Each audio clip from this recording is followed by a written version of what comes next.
Welcome into the I-80 Boys College Football Show. As always, I'm your co-host, Christian Hunt, and that douche canazzle right over there is none other than... Chris motherfucking Vaca, dude. That's who I am, Christian. You should know the name. You're apparently the younger, more attractive version of me. I beg to differ. But, hey, here we are. Welcome in, guys. Christian, what it just seems like it's been a while, man. I'm hyped up for this college football season. I need this thing to start up. Where are you at, brother? Yeah, we just got inside of 100 days, I think it is now. Just a little less than 100 days now until the college football season starts. I'm ready for it, man. I'm ready for us to tee it up. Thus far, we've made a lot of predictions, and I'm sure we're going to make a lot more before the season kicks off. And man, I can't wait. That's the big thing. The off seasons where everybody talks shit, and then when the ball's kicked off, in August, September, that's when the shit starts going. So I'm excited for the college football season to get started. No, 100%, man. I am too, dude. It just feels like, this time of year, the recruiting thing is done basically. I know players still can kind of transfer, whatever, but it's very slow going right now. The spring game shit's over. I know I said that last week too, but it's like, man, I just want football to start, and I guess this is a time where teams get their players in there, implement their systems, get a couple months of practice in and see what the product is, on the field, come August. So, no, I'm excited, Christian. I want to know, though, what the hell are we talking about today, man? Man, we're going to talk about the Oregon Ducks. The quack attack over there, Chris. What do you think about Oregon this year, man? You're pretty high on them, aren't you? Oh, super high, man. I've been saying it since this podcast started. I got them winning the Pac-12, man. I truly do. I'm big on Bo Nix. The transfer out of Auburn a couple years ago. I know he's not Justin Herbert, but no, I'm just super excited, man, for them. Like, I actually think this is the year. I've always been kind of an anti-Ducks football team, maybe because when Scott was there, I don't know, I was a little bitter that he wasn't at Nebraska, and then he comes into Nebraska, and we all saw how that turned out. I think we'll touch on that later. But no, I'm big on them this year, man. USC is going to be super, super prominent over there. Washington's going to have a hell of a team too, and then Utah, and you could scatter in a couple other unknowns there. But very, very big on Oregon this year. I'm going to stick with it. Even before we start talking about them here, man, I'm really, really high on the Ducks. Good. I don't think you're the highest person in the state of Oregon either. So probably not. No, I like it. Dan Lanning, former Georgia defensive coordinator here. Look, he's one of the best recruiters in all of college football, man. And he was also one of the best assistants, in the country when he was hired away from Georgia last year. He had a 10-3 record in his first year. Man, that's fucking outstanding to do that. They are coming off a 28-27 bowl win against North Carolina to end the year, so they've got some positive momentum. That's not easy when you can beat Mac Brown, who's been around for a long time in this sport, and Drake May, who's another talented quarterback there. Look, Chris, they're bringing back Bo Nix. That's somebody we've talked about. I think one of the best, is in the top 10 quarterbacks in all of college 100%. Football. Last year he put up 4,000 yards to go alongside of 43 touchdowns last year, man. The guy was a scoring machine. Yeah, no, we all know. If you don't know who Bo Nix is by now, there's something wrong. You don't know Bo. Yeah, you don't know shit. So, and again, some people may say, well, Chris always says the Pac-12 is soft, especially on the defensive side. I think they kind of are. So you're going to get some inflated numbers. But Bo Nix can play. Been around the system for a while now. He's been in college football. He played in the SEC. The guy can play. I honestly, Christian, I don't know what your thoughts are, but I don't expect anything less from this year. He's going to put up some monster fucking numbers. Yeah, he's got a lot of stuff that's kind of, I think, going in the right direction for him. Mainly they're bringing back the returning leading receivers from last year, and Troy Franklin and Chris Hudson, I should say. They combined for 1,400 yards last year and 9 touchdowns. They also are bringing in Bo Nix's adopted brother, Hez Johnson, who last year at Troy put up 863 yards and 4 touchdowns. So I think because they're family, that's going to play a big part into it. They know each other. and he's going to come in and try to play that slot receiver position for him. And that's something to me I think that is going to be really good for him too.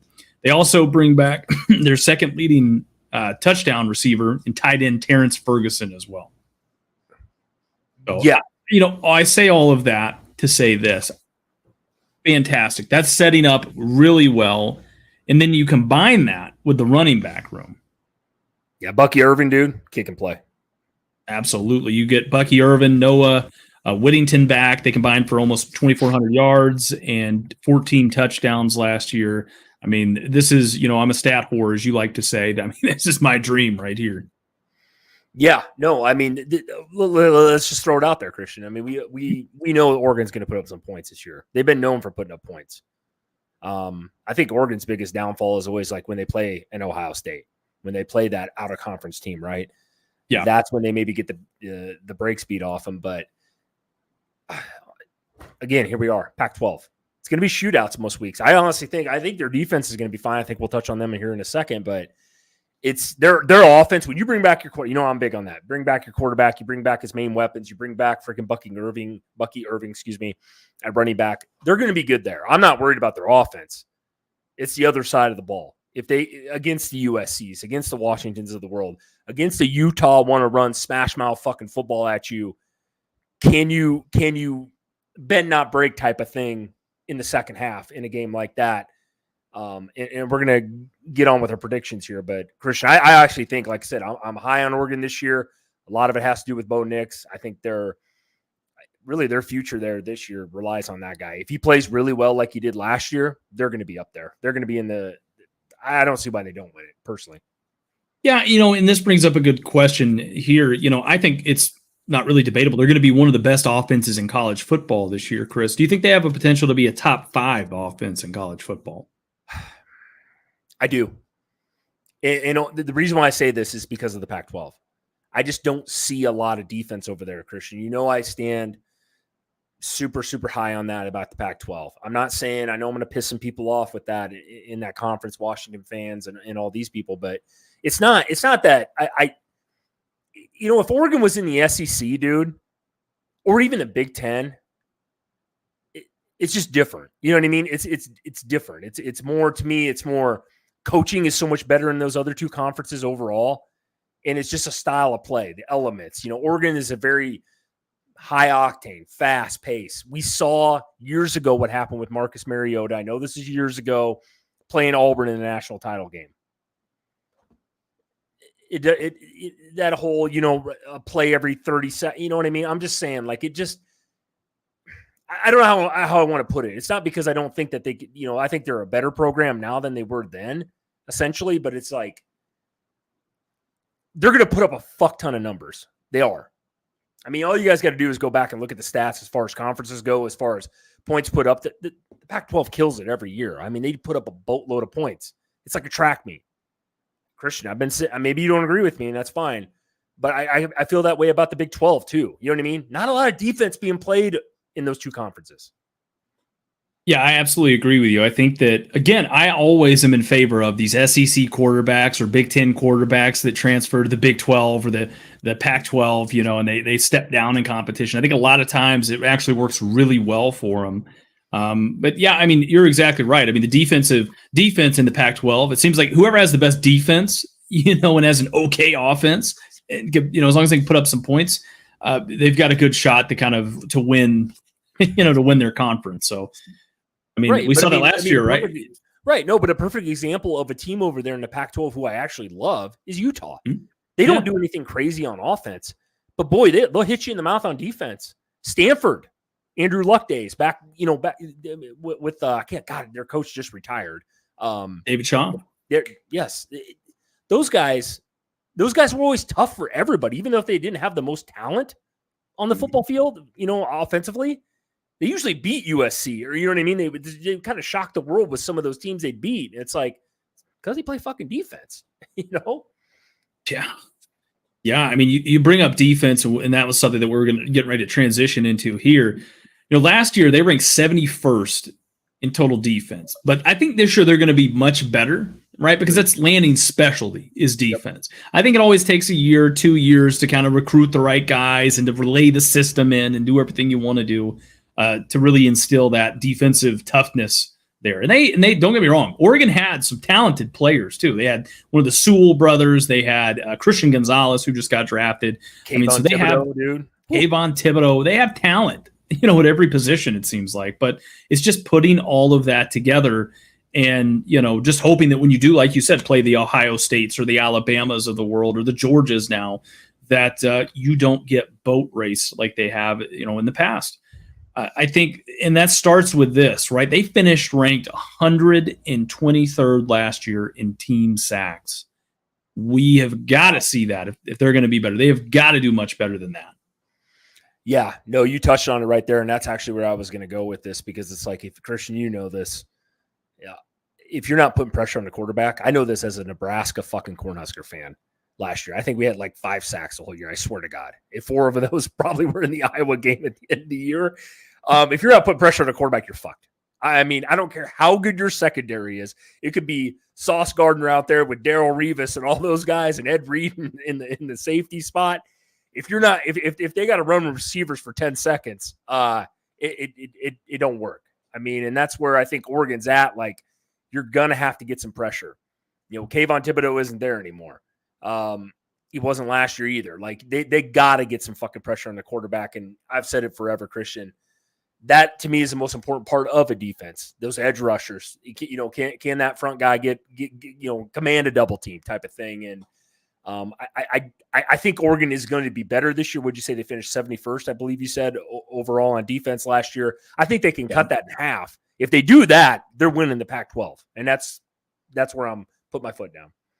Yeah, absolutely. Trying to finish inside of probably the top 50, and I think that would probably put them right there, possibly being a playoff team, I think, honestly.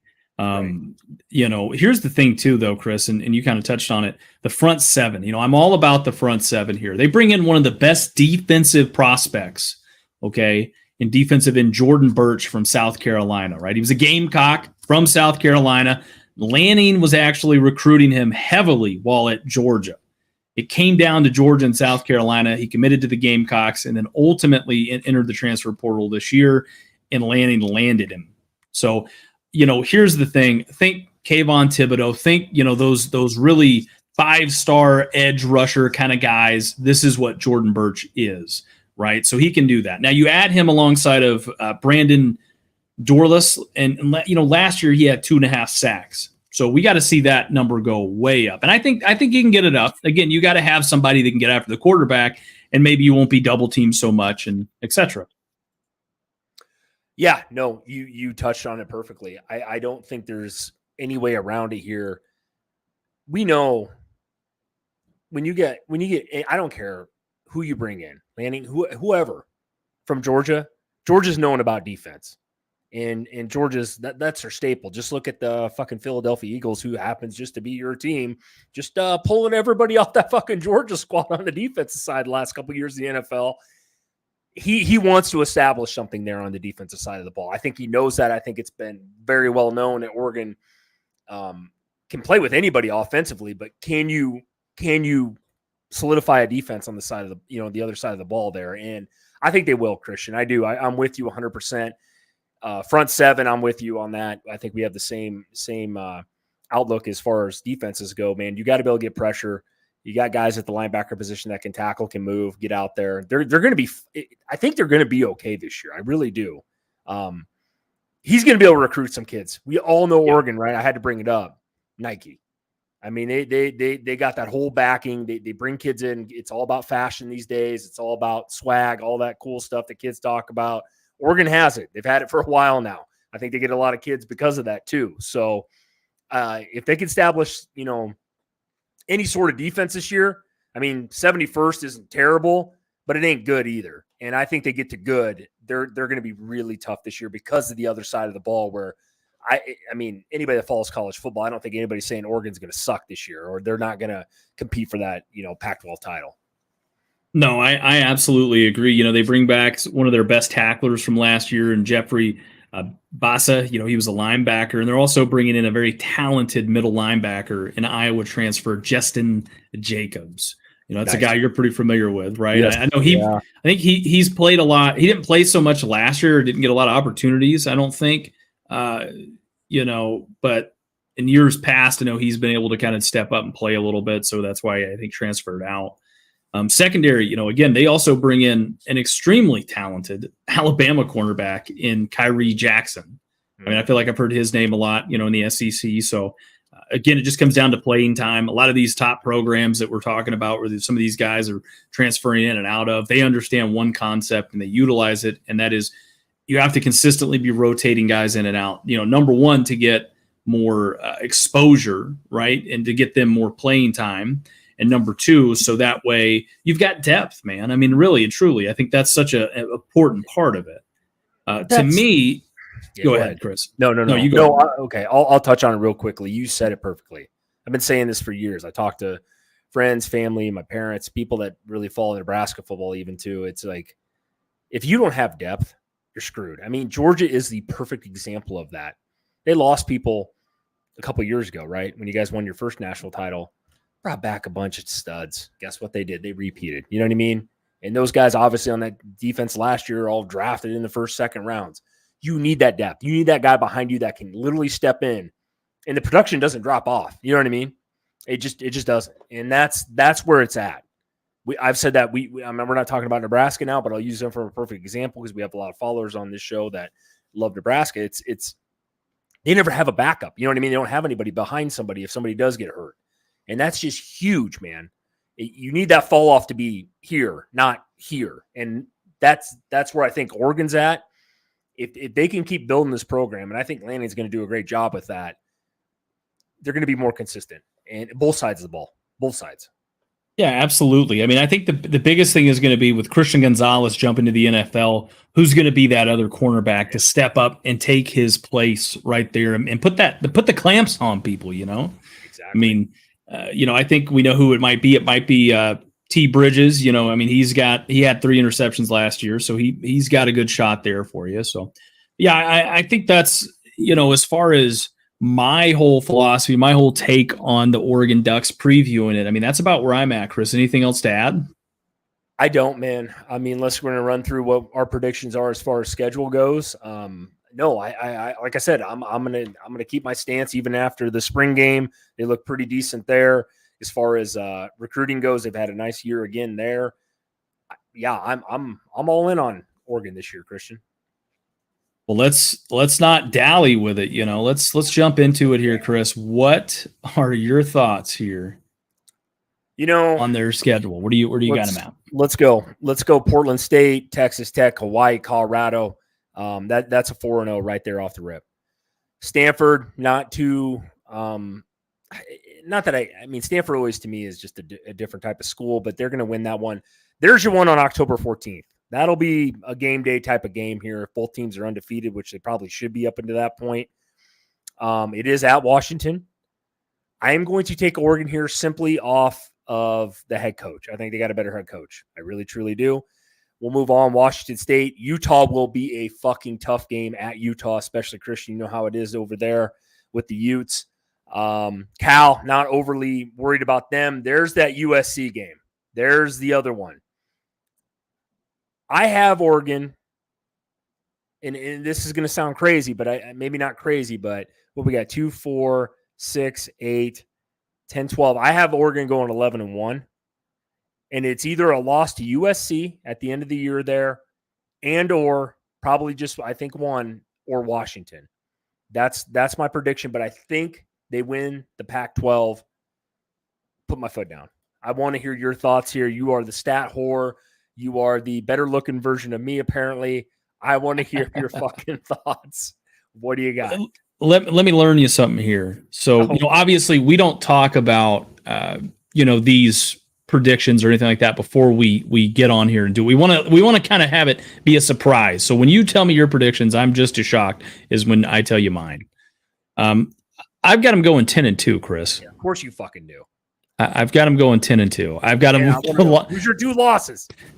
Listen, I got a loss to Washington. I feel like Washington is just a dynamic of an offense, and I feel like they can step up on defense. Like, man, I got to do right by one of our subscribers, Daniel. He's a big Washington fan, right. so I kind of had to do right by him. So I'm taking Washington in that game, and then I think it's a split. I think they split with Utah USC.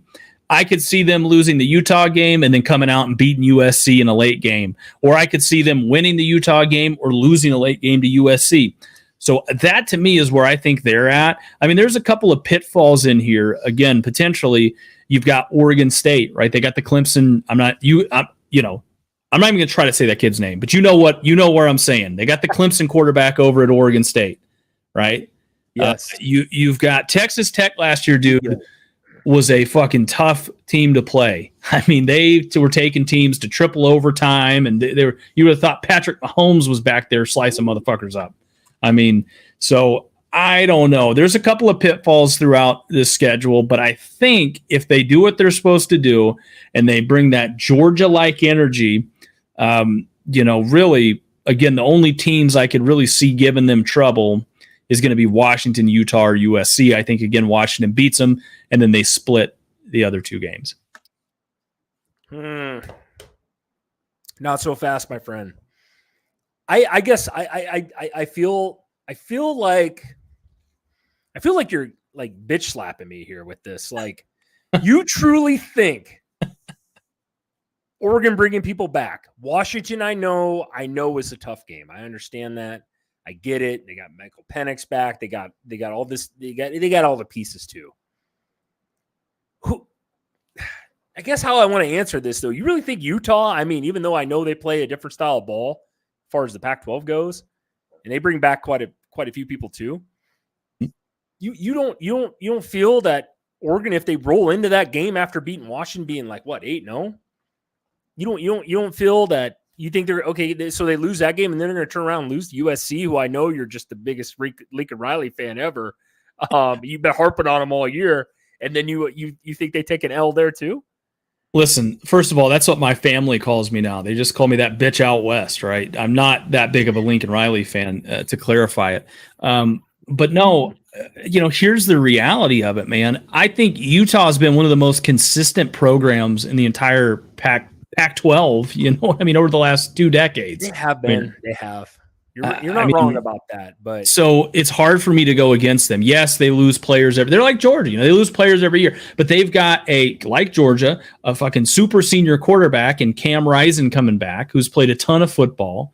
And I like that. They reload every year on defense with guys you've never heard of that end up making it in the NFL someday, right? So I like Utah. The USC thing, they've got Caleb Williams. I mean, again, you've got a Heisman winning quarterback. Do I think Caleb Williams has kind of a shit year this year? Because he's in LA. He's reading some of his own press clippings.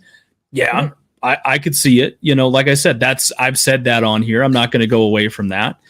But to sit here and say, and they've lost pieces. They lost Jordan Addison, who's their best receiver. Yeah. But I think Lincoln Riley can certainly, the biggest question mark for all these teams, Chris, now that we're saying this, it's the same fucking thing. You know what I mean? It's the same thing. Dynamic offenses, terrible defenses. Right. Who is going to make the greatest leap forward this year on defense? And why I said this and why I just said it is because you're the head coach for Oregon. You come from Georgia, dude. You're not going to I know that it's going to be better than it was last year. I cannot say the same about fucking USC. Lincoln Riley wasn't a defensive guy at Oklahoma. We all know that. Washington, I think they played better defense than USC does. But I'm just not. I guess USC this year to me doesn't scare me as much. They just don't, I guess. And that's in my mind. I know that may be a shock to some people, and we're going to find out how this all fucking plays out. I might have to eat crow. I don't know. But I just don't. I guess, Christian, where I'm at here, do they win the Pac-12 in your mind? You've got me thinking on this one a lot here. Oh, this one I wanted to hear. You got them winning the Pac-12? You bet I fucking do. Oregon's got something to prove. Oh, man. Ooh, look at this. Now the Pac-12, if I'm not mistaken, they switched over, right? So they don't do the divisions or anything like that. So it's best records. Yeah, I think they could do it. I mean, I absolutely think they could do it. But do they? Fuck it, why not? Stick with them. I'll be your Huckleberry on that. Yeah, I think they do. Okay. All right. No, I wanted to get this on air. I wanted to see your thoughts. I know like I said, people, we do this live. This is not pre-recorded or we pre-talk about this shit before it happens. So I just wanted to see. I've been super high on Oregon all year. Like I said, maybe Oregon comes out and fucking just lays an egg and loses to a team like Colorado week 4. And I look like a complete jackass, which does happen. So I just do though, man. I think 11-1. I could also see him running the table this year, man. Then you get yourself right in that goddamn playoff spot. So guaranteed.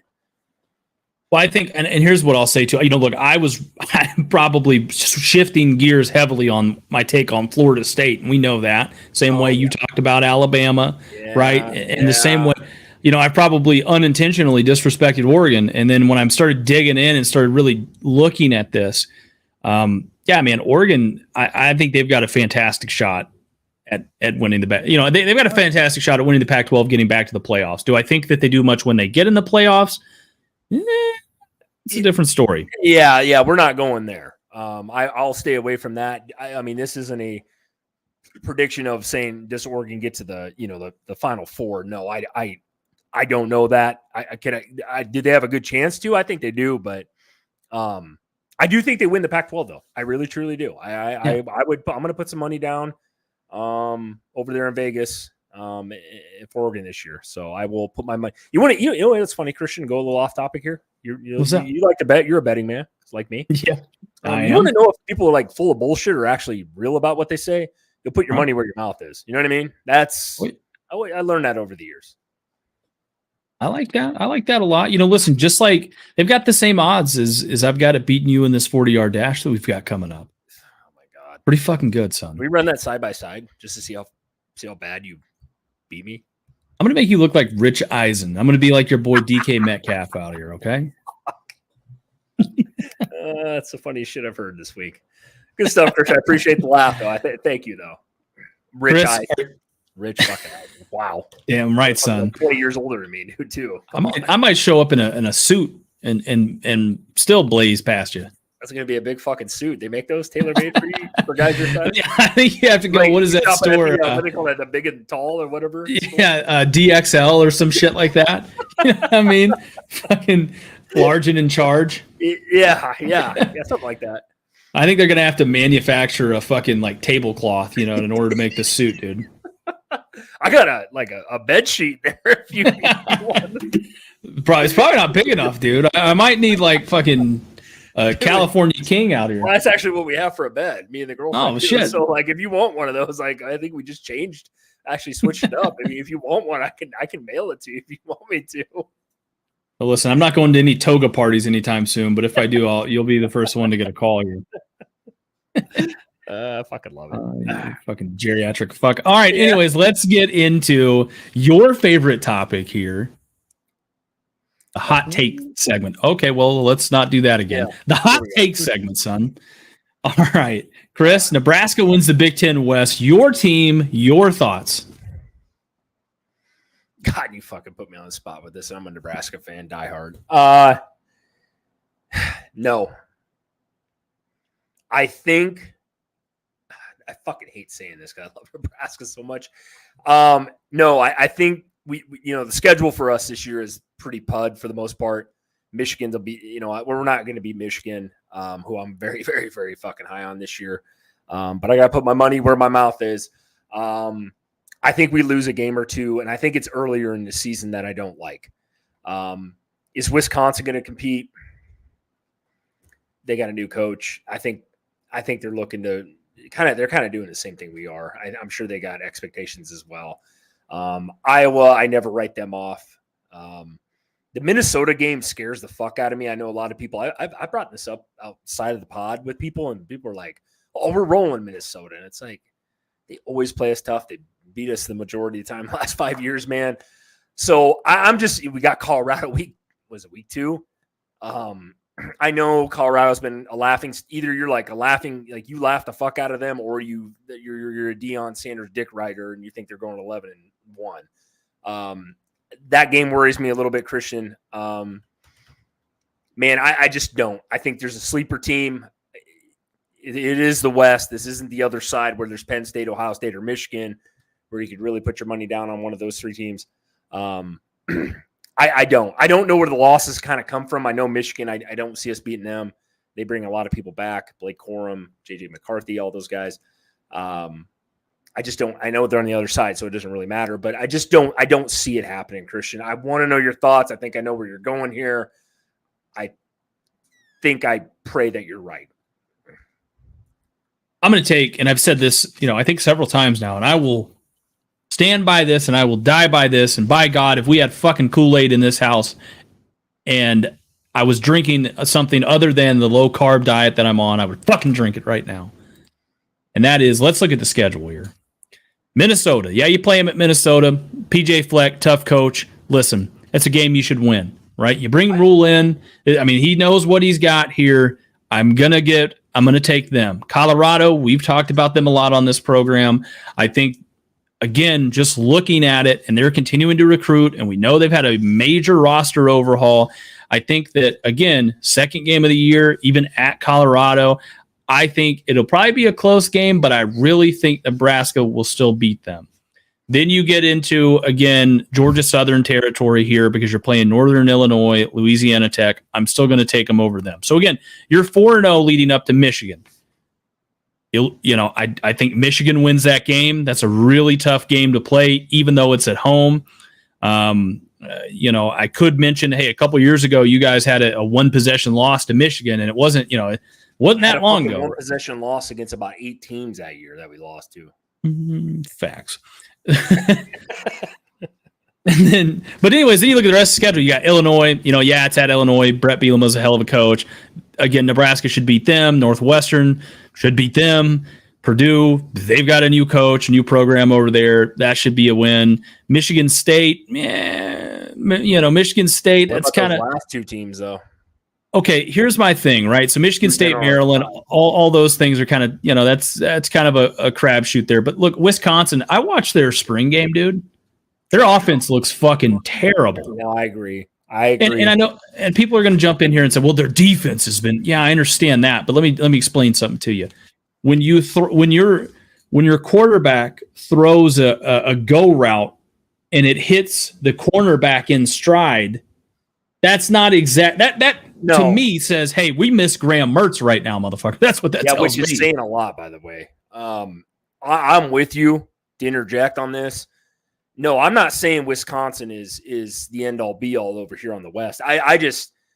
Here's my problem with Nebraska's schedule, and this is going to sound super fucking petty to the rest of the world if you're not a Big Ten fan, but I hate the 2 teams we play at the end.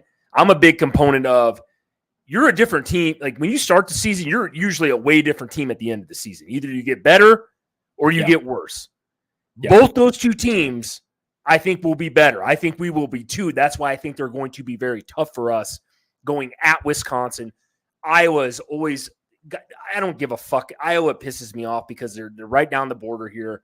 They're always tough, man. They're always tough. That's supposed to be our rivalry game. I don't necessarily call it that, but it's going to be tough, man. And that's where it scares me. It's like I could see, honestly, if you told me if Nebraska finishes second in the Big Ten West, I would say, yeah, probably.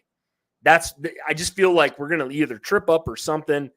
And I know some of those early games, the Minnesota game scares me more than it obviously scares you. That's where I'm at, man. Illinois, I think, is not going to be necessarily a pushover either. You talked about Brett Bielema. The guy's been around forever. He knows Big Ten football, especially being at Wisconsin. Fucked up when he was over there at Arkansas. But, again, Christian, I'll let you rattle off your thoughts here on the last 2 teams, interject there a little bit. Yeah, I go back to this, man.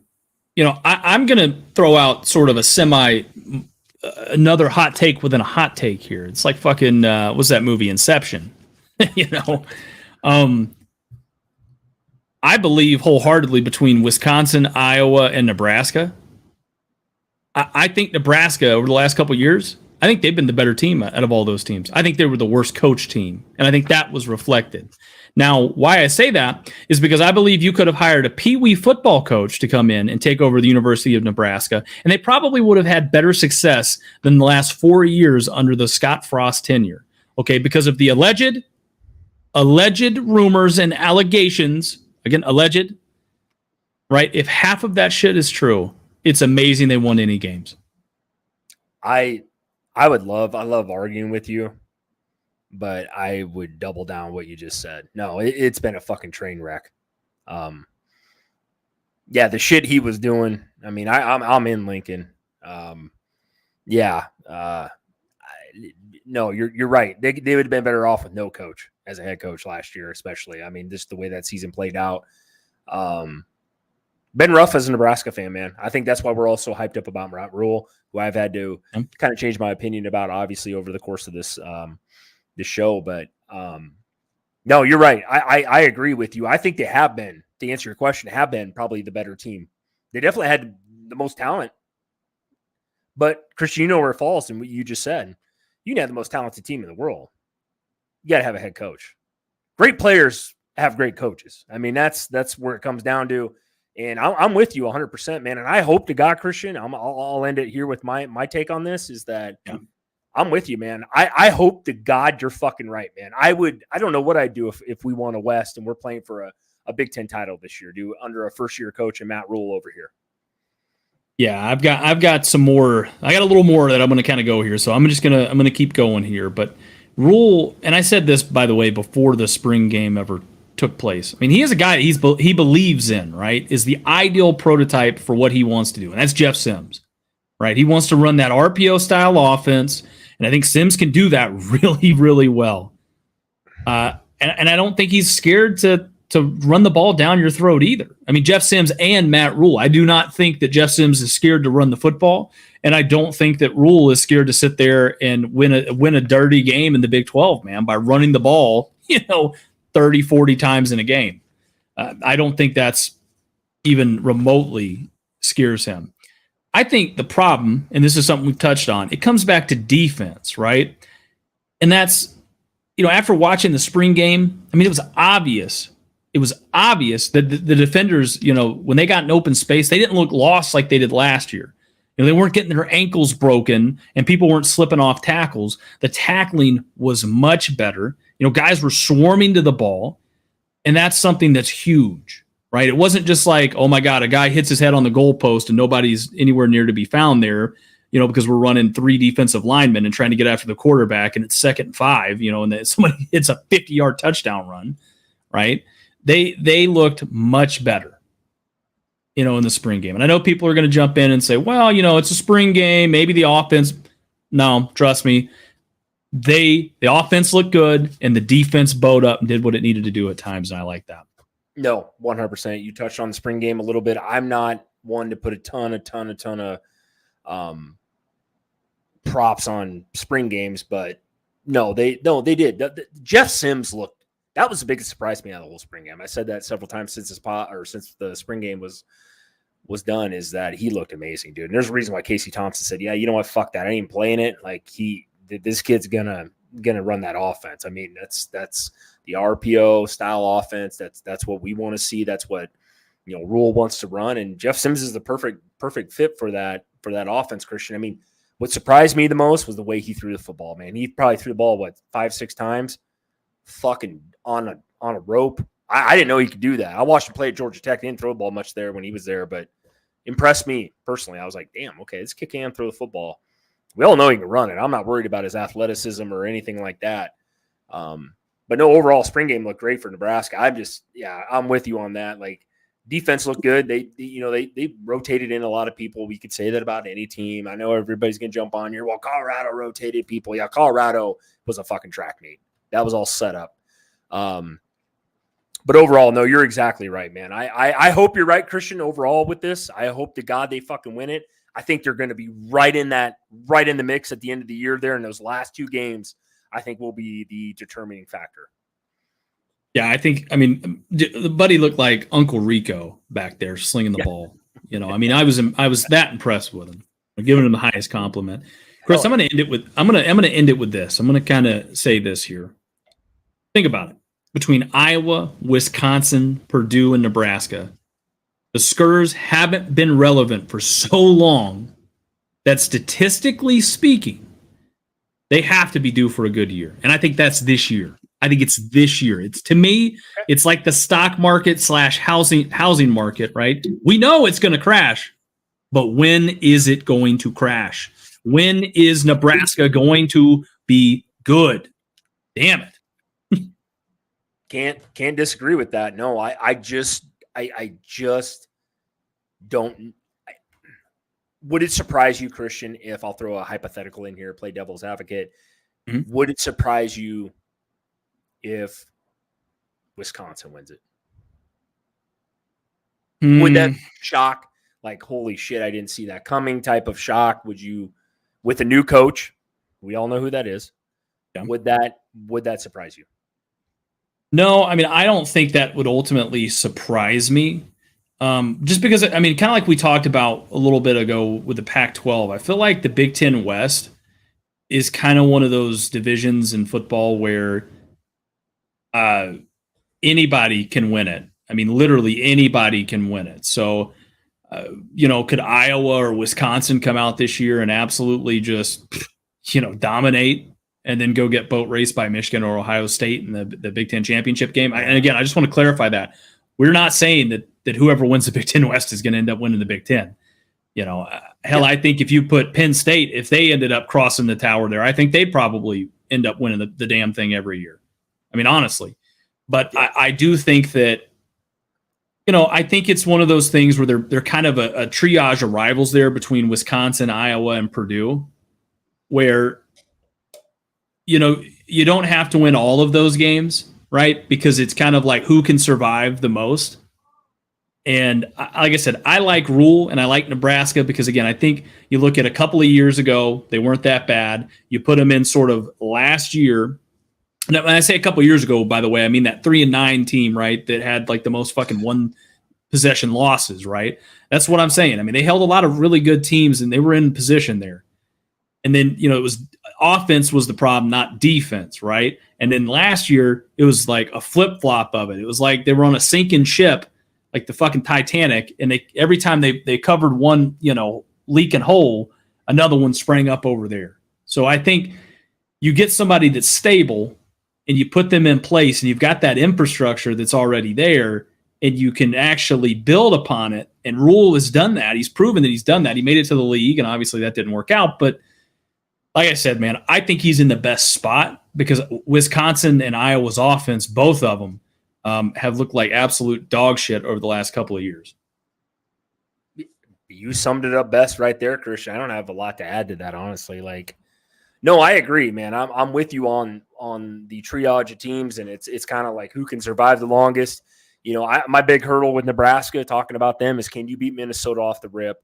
You get Colorado under your belt. I would love to see, and what I think is going to happen, we're going to get that momentum, right? I always say this, and I said it just a couple minutes ago, where a team starts the season where you finish. You know what I mean? I hope they look like a different team from the start of the season. I think it's going to be a little wonky at first. It's first game of the season. It's Minnesota. That's a Big Ten opponent. We're not playing, fucking Southern Miss or somebody off the rip. We're playing Minnesota, an in-conference, in-house fucking team. I think the game's going to be super close. I think it's like a 24-21 type of game. I really, truly do. I hope I'm wrong. I hope we blow them out 35-10. But it's getting over that hump.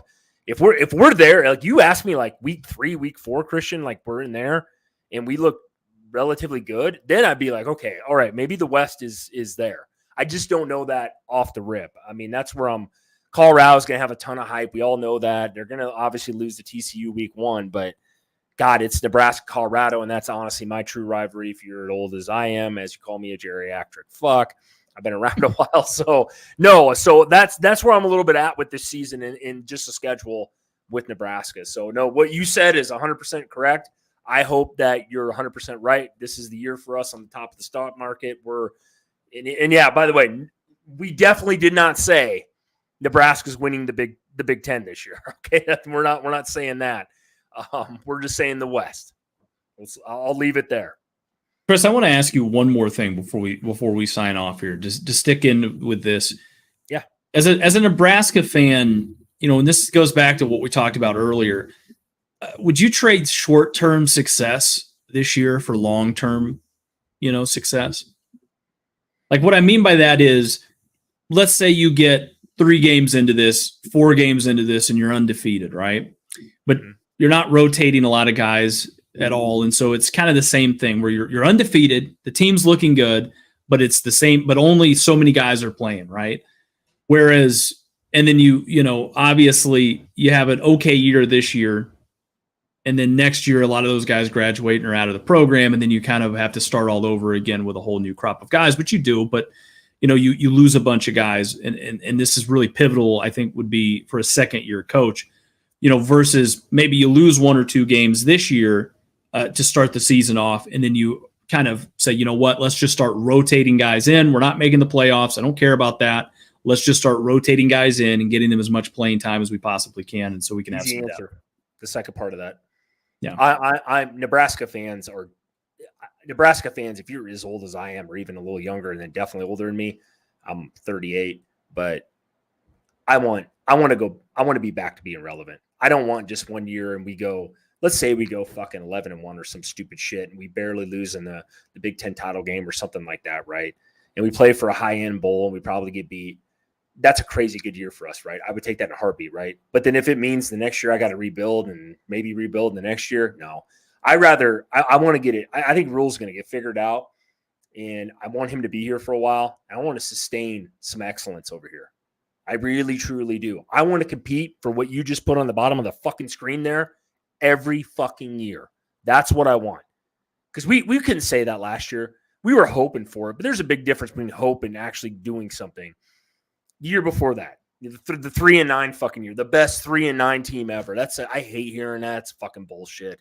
Your record is what you say you are, or your record says what it says. So, like, overall, no, I want long-term success, man, and I want to be rotating guys in. I want to know if Grant goes down this year, that I got AJ Allen or who's the big guy, but Gabe Irving, who I'm really high on, is going to take that place, right? And there's not going to be much of a drop-off, if any at all, right? That's where I'm at, especially on the defensive side of the ball, especially up front.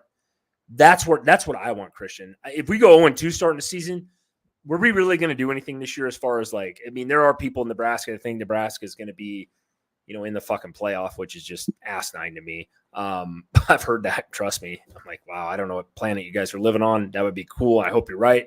But overall, no, I want some long-term success, man. I want to sustain it. I want to become an actual program. I want to be the team in the Big 10, because there's really nobody in the West that's dominant. It's always Michigan, Ohio State. Well, I'm fucking tired of hearing about Michigan and Ohio State. I want to hear Michigan, Ohio State, and then Nebraska on the other side. That's what I want to hear. Yeah. I think you're absolutely right. I mean, like you said, the only hope I feel like that most Nebraska fans have really gotten to see or experience in the last, almost decade would probably be the hope that is at the Foxy Gentlemen's Club located in, historic Lincoln, Nebraska. I'll leave it with that. It's about where I'm at. I mean, that's how desperate I am, man. You might find me on a street corner with the sign that says $20 is $20. So I'll leave it at that. I can't believe I just said that, but that's about where I'm at when I get really passionate about my Nebraska football. So damn straight. Well, this is going to do it for this episode of the I-80 Boys College Football Show. Be sure to catch us this Friday around 7 o'clock with more college football.